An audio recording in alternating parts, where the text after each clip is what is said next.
if you just landed here thinking everyone else seems to get this and you don't, good.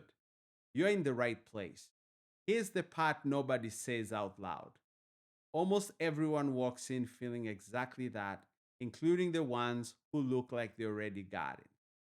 Here's the thing nobody tells you: the name can make the work feel narrower than it is.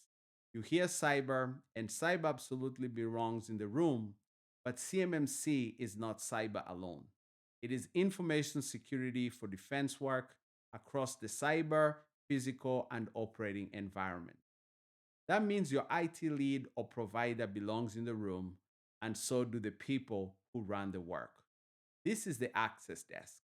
We translate CMMC into the language of the people who actually run the shop. Plain language first, no theater, no pretending it's simpler than it is. Here's what we'll do for you: we'll help you see what's actually being asked, who needs to be in the room, and what you already have that may help.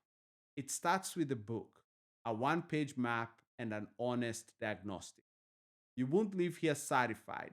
That's a formal process. You'll leave here oriented, and that's the shift. Right now, it can feel like a wall.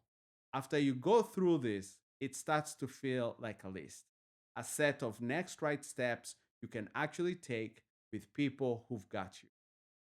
That weight you're carrying, it gets lighter. So start here. Read the first lesson, open the book, and run the diagnostic when you're ready. Welcome to the room.